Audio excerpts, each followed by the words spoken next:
So, I'm going to tell the story of Dorothy Bradford. Kind of like because, I don't know, Thanksgiving, national history, cultural heritage. People like to hear that bullshit because it makes them feel good about themselves and our country and the shit that we've done, right? I'm going to tell her story, and I'm going to tell it my way, the way it really happened. Spoiler alert, you may not like it. Dorothy Bradford. Peeps called her May. Today her squad probably just call her Dot. Bitch was a pilgrim. Okay, nutshell. Back in the old country, girlfriend boards a leaky bucket called the Mayflower. It sets sail. Bye, Felicia. It crosses the Atlantic and parks in Provincetown. You know, on the tip of Cape fucking Cod. Something about a Mayflower compact? Yeah, so we're not here to talk about that Mayflower compact. Sorry if that pisses you off and shit. This is about something more important. This is about our little Pilgrim Girl, May. Got it? Okay, so our girl didn't make it all the way to Plymouth Rock, which really was never even a thing. Did you all know that? The Rock? Not a thing. May sort of took the easy way out back at the ranch on the tip of the Cape. Or so the story goes. Well, that's totes bullshit, because what you don't know is, like, May was like this total awesome badass bae. Bible. Yeah. Bitch rock. But she'd be trapped in the way back, like before her time, like way back. Like 16 fucking 20, okay? We don't think of her as like this pilgrim on Mayflower Society and shit. You probably think she'd be like coasting, like taking total advantage of her white privilege. But when you think about it, May was totes a victim of the patriarchy, poisoned by an environment of toxic masculinity. We're talking like real Me Too stuff here. There she is, in P-Town, before it was a town, P otherwise. I'm not talking the t-shirt shops in Commercial Street or the 400 square foot closets they sell in the East End for $2 million. I'm talking beyond the breakwater. Beyond. By the way, have you seen what goes on out there on Herring Cove Beach? What those gay boys get up to in the dunes? Yeah! So anyway, it was called Cape Hook back then, and that's where the Rust Bucket dropped anchor. Not Plymouth, P-Town. The Pilgies send out a few men to reconnoiter.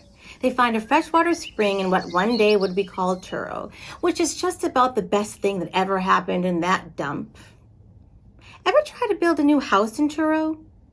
How dare you! You'll ruin the hopper landscape! Whole town filled with a bunch of assholes. Could be worse. Could have found the spring in Wellfleet. Oh, wait. Here's a riddle. Who is smarter than a New York therapist living in the Wellfleet woods in August? No one. Just ask them. Wellfleetians. Back to May. The rents made her marry a dude when she was like 16. Cray, right? Totally unwoke. His name? William Bradford. Heard it before? Future governor of the Plymouth colony? Yeah, that dude. He had ambition, and she was young and fresh, and her parents were loaded. They all joined a cult. Sure, the Pilgies were a little nicer than the Puritans, but let's face it, people, it was a cult. Think the Amish are weird? See what this crew wore? Hey. Okay. Back in England, they were about to get their asses burned at the stake. So they take a shuttle to Holland because religious freedom? Whatever.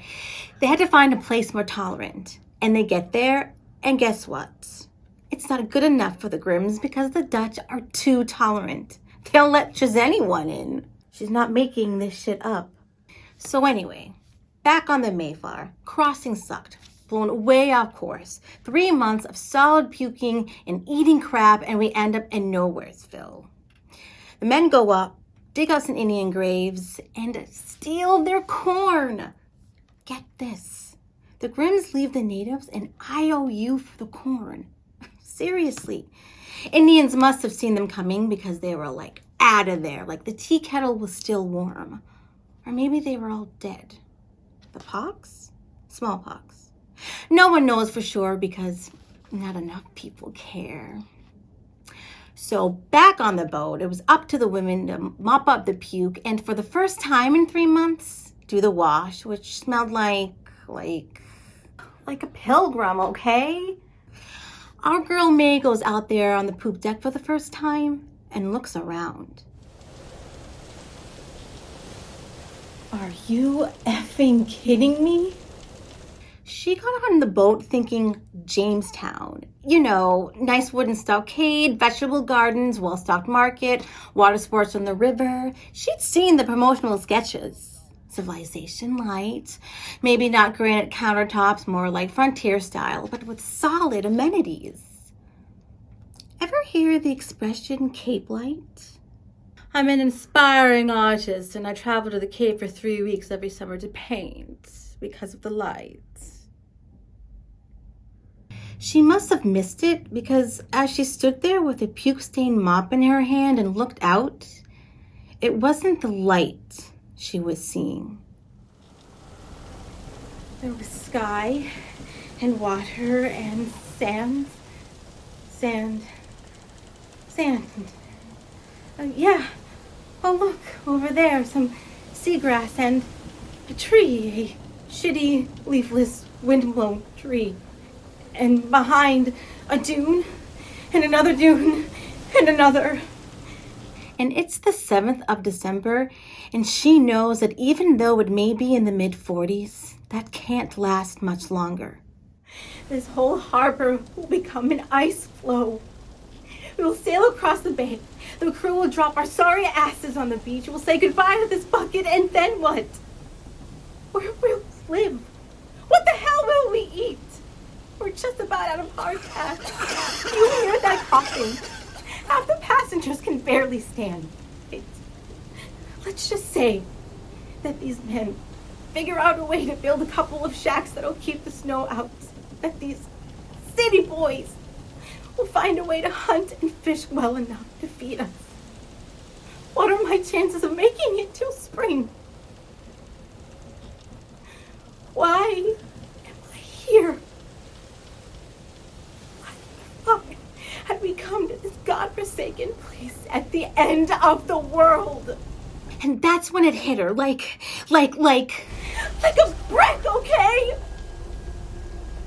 This shitstorm was all because of a fucked up way a handful of well-meaning people interpreted a few random sentences scribbled in a book that had been written more than 1,000 years ago.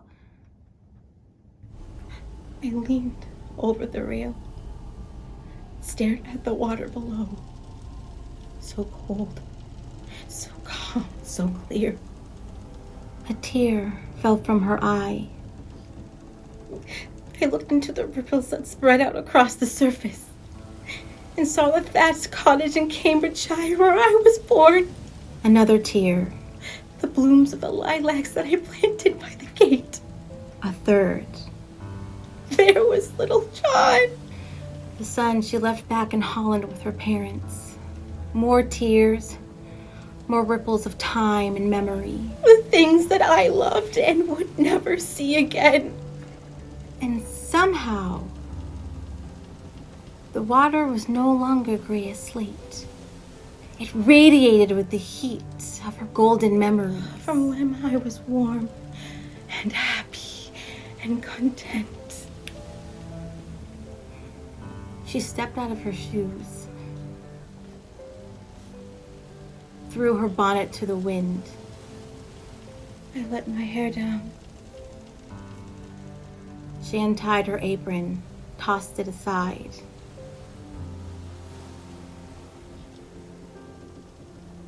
She unbuttoned the lace from around her neck and cuffs. My skirt and petticoats fell into a heap. Wearing just her shift, she stood there basking in her warm memories. I I reached up and untied the ribbon from around my neck. The shift fell away. Her memories began to swirl faster and faster. A whirlpool. They rose up higher and higher.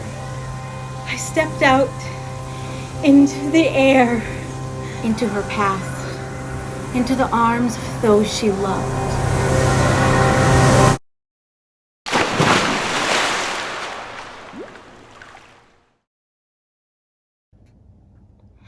All that wash day, ice on the deck, slip and drown bullshit, hell to the no girl. Bitch jumped. Dorothy Mae Bradford. Just one of the heartwarming stories about the birth of our wonderful nation. The versions we're afraid to tell because if we did, what would happen?